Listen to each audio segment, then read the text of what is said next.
Mr. President, Deputy President, honorable members of Parliament, hamjambo. Hamjambo tena. Hey, I think I see almost a full house. Senators and members of the National Assembly. Thank you very much. I'm very happy to be here this morning to see you. I want to say that I'm charged, but I'm not scared.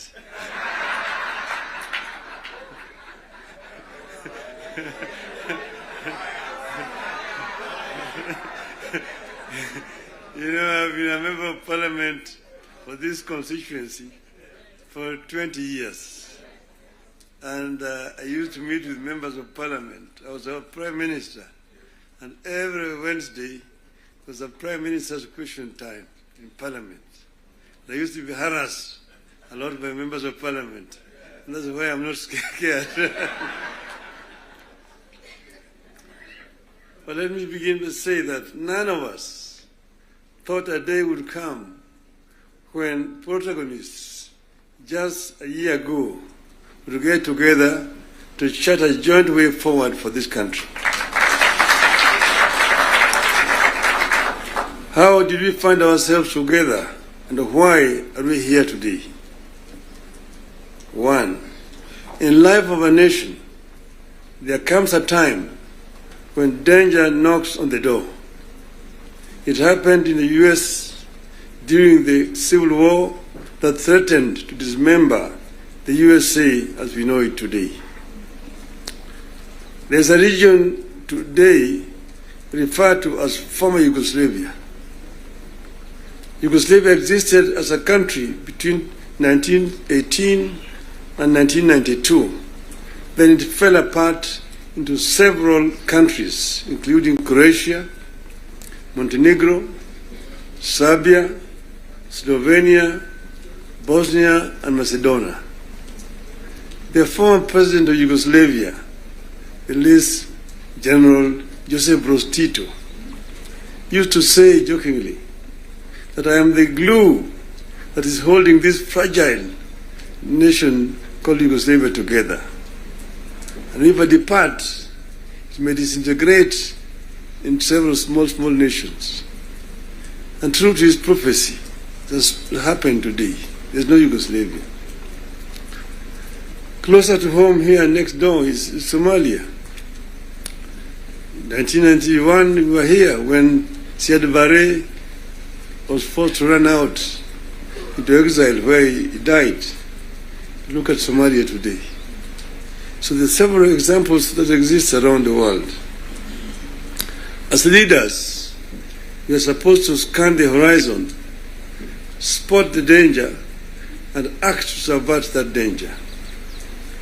In 2024, the last year, we understood that the dark clouds that were gathering over Kenya could have been exciting, but they could also mark the end of Kenya.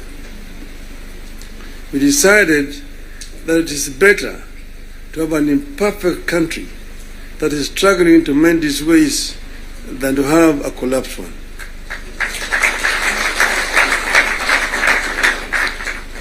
We came together to create an environment in which we can discuss our issues and differences as people of one nation. As you know, and as you know here, there are countries that cannot discuss their issues at home.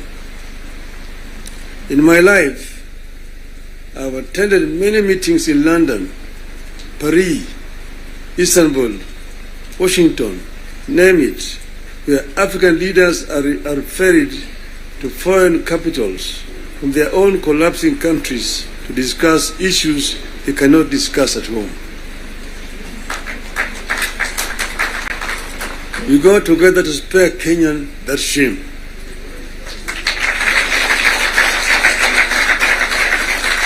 Our object was and remains one, as one US senator called it, our country, our whole country, and nothing but our country. Having stabilized the nation, how have we performed in the intervening periods? How do we do better? How do we move forward in a way that respects the people of Kenya and that shows that we are alive to the circumstances that triggered our coming together and that we are acting on them? That is our object today. And that is why we are here today. We met and decided that we needed to have, for the first time, a joint parliamentary group meeting, where we could now discuss with our members of parliament. It's over 2 months ago, an opportunity to discuss in this very same place here with the members of the executive. They came here and actually came with the blueprint of the performance, what they had done up to that time, and what they were intended to continue doing going forward. And I was very candid with them in my discussions with them. And I told them where I thought they were not doing right and what I thought they should be doing rightly. So as always, I'm always very candid indeed. Today I'm meeting the members of the legislature. As you know, we have got 3 very important institutions: the executive, legislature, the judiciary. And I'm hoping that in not very far away from today, I will have opportunity to talk to the judiciary as well. So I'm going to be very candid with you people. to talk to you as a former member of parliament. Yes, the leader, Kimani Ichung'wah, referred to the constitution and told me the issues like NGF and and Senate oversight in the counties is in the constitution. I want him to cite to me the section of that constitution that he's referring to. Because as you know, I was very involved with the constitution, making constitution of this country. And at another time, I would want to bring Professor Yashpal Gai, who was the leader of that constitution making. And we went through very many issues. We had committees in the bombers of Kenya dealing with various segments of that constitution. The executive was one. Legislature is another one. Judiciary is another one. Devolution, another committee. And devolution was very contentious because we had very many people who did not want the devolution because of what had happened at independence. As you know, we started with the devolved system government, Majimbo. The foundation of Majimbo was actually contentious because it was ethnic-based. The colonialists and the settlers had actually instilled fear in the people that the bigger communities, the bigger tribes at that time, the Luos and the Kikuyus, will lord it over the smaller tribes. And the smaller tribes need to safeguard themselves by creating regions and powers so that they can be able to be protected. That was the basis of Majimbo. And it was a very lengthy discussion at Lancaster House. So KANU accepted Majimbo in London, but with the understanding that they would change it after the independence. So after independence, KANU actually started to frustrate Majimbo by not remitting funds to the regional government. I want to refer you to the Hansard in the Bunge. There's a motion that was moved by the then leader of opposition at that time, the late Ronald Ngala, of censorship of the Prime Minister, the Jomo Kenyatta, because he had refused to release funds to the regional governments. You need to read that debate. Ngala moved it. It was seconded by Masini Muliro, who was the deputy leader of the opposition. And then Kanu, of course, responded. First Jaramogi, Oginga Odinga, and then Tom Mboya responded to that motion. The motion was defeated, but that debate actually is very historical. And I want to refer you to it. Go and read what it said. Eventually, Kadu, of course, had to fold up and dissolve, and then eventually Majimbo was also dissolved through a constitutional amendment. And then what happened was what? They created a Ministry of Local Government, which was given a lot of powers, Ministry of Local Government. So the Minister of Local Government became an executive minister, just like a Minister for Finance under that constitution at that time. And now they were county councils down there, they capped 265. But then they could not do anything without authority in writing from the Minister of Local Government. So we had all these documents when we were there at Bomas. But then we said we wanted to give more autonomy to the counties so that service delivery could be better improved. We came up with regions at Bomas of Kenya. But there are people who really opposed devolution. The chairman of devolution in Bomas was called Dr. ODM. He addressed the audience at Bomas, and by the time he finished talking, everybody said that man should be the chairman of that committee, and became the chairman of the committee. And he conducted the matter so well and so effectively that he became a marked person. What did they do to him? In broad daylight, around 11 o'clock, on Ngong Road there, off Ngong Road, in his residence, they sent assassins. And in the presence of his children, they shot him and killed him. The assassins of Mumbai were arrested. Eventually they were released.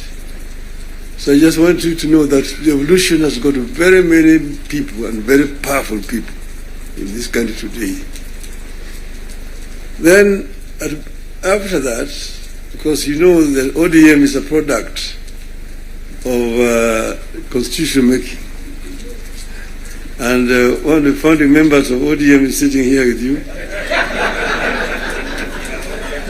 The other one is the former president, who is a member, and quite a number. We are going to have the 20 years of ODM in October, and all the founding members are going to be invited.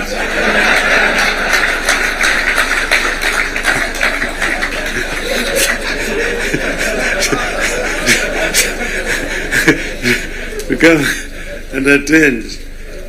Now you see, we said that we give clear, responsibilities. The executive, the legislature, and the judiciary. And the legislature is supposed to make laws that the executive uses to run the country. And the judiciary is then there to ensure that in implementation of these laws, the executive is not overreaching or violating the law of the Constitution. But then, so the work of Parliament is representation, legislation, and oversight. Very clear, it's written there in the Constitution. Parliament is not supposed to be implementing. Parliament is supposed to be oversighting. It's not oversighting. And secondly, there is only two levels of devolution. There's, national and one level, county. Constituency is not an element of devolution. Devolution remains at the county. Down there at the constituency, the county government does the implementation of the projects. I'm saying, correct.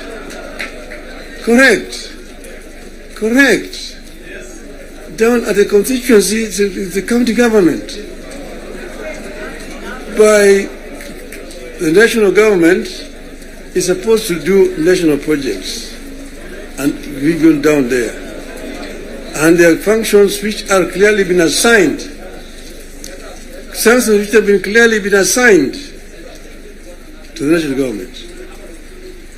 I will tell you, your legislatures, and a very famous English politician said that I may not agree with what you have to say, but I shall defend unto death your right to say it.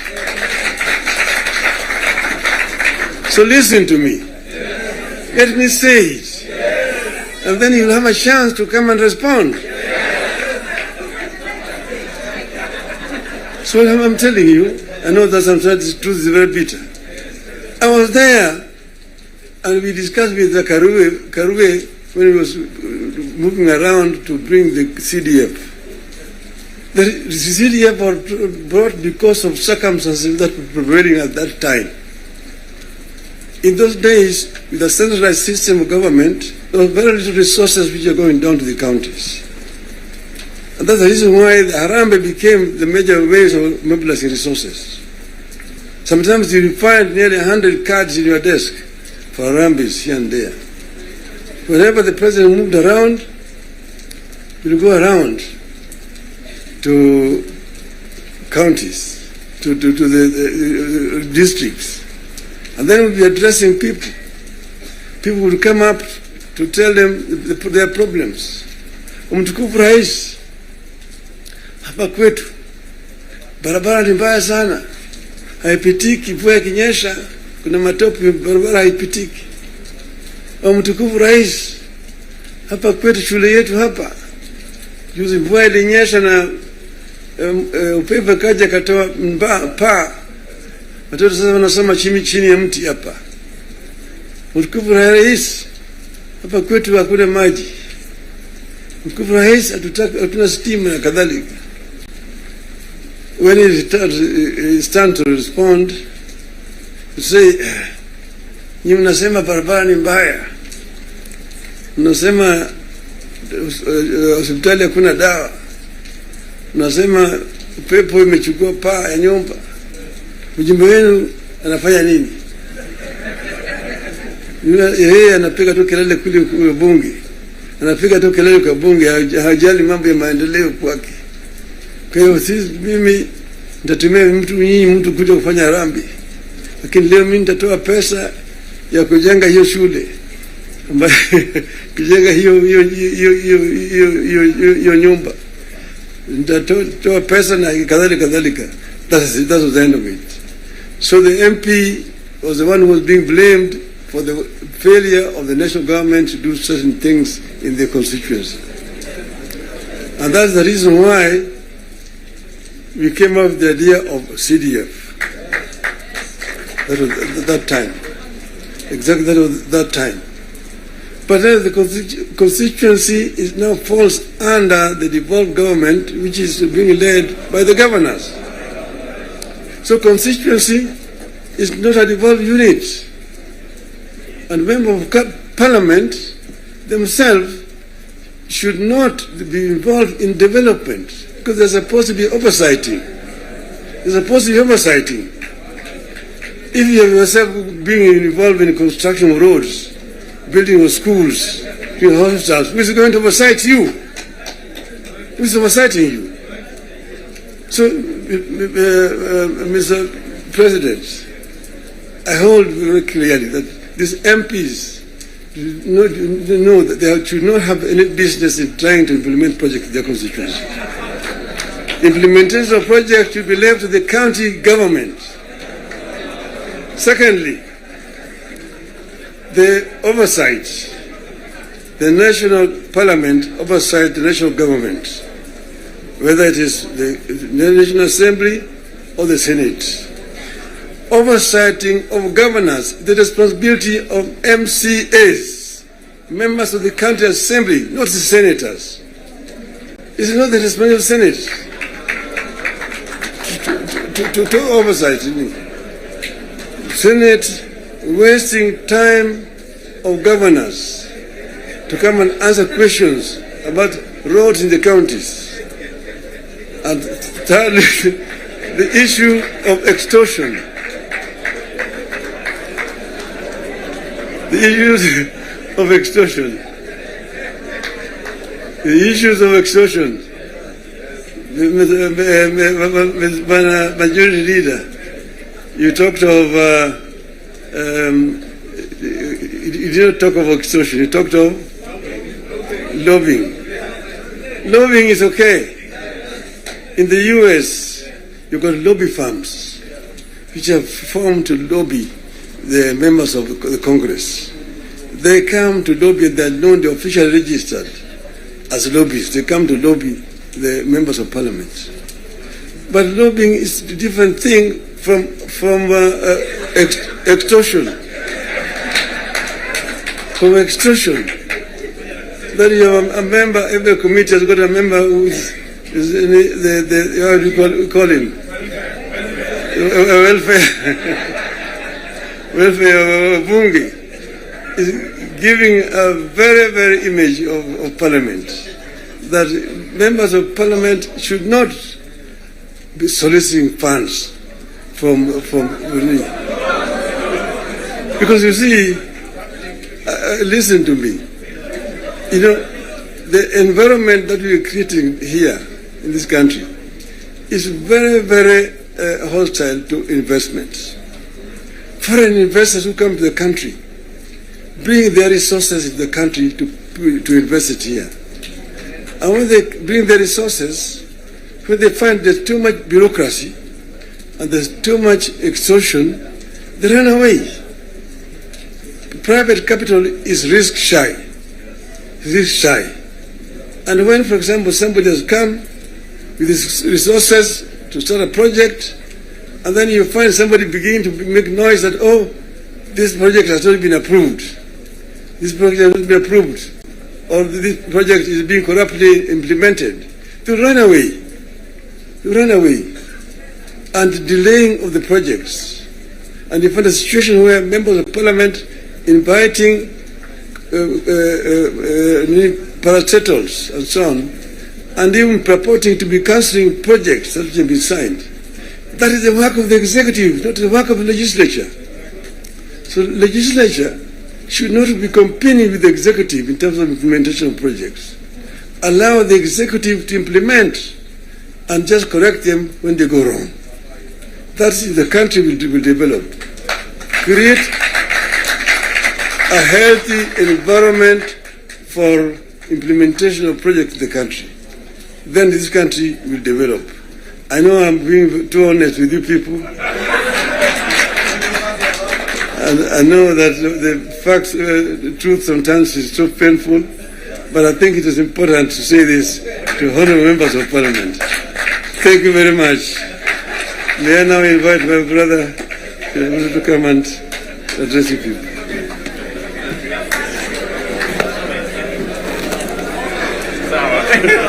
Very well.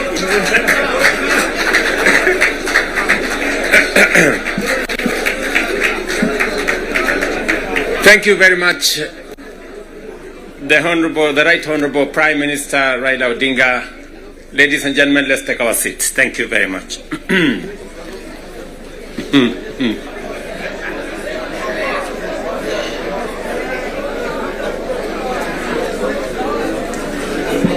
Now, honorable members,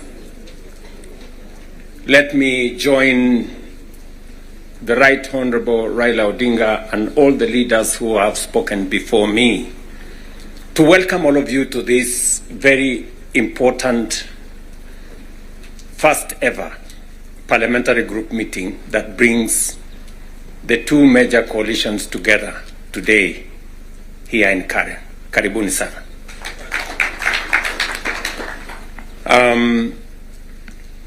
The Right Honorable Raila Odinga has given us the context of why we are meeting here.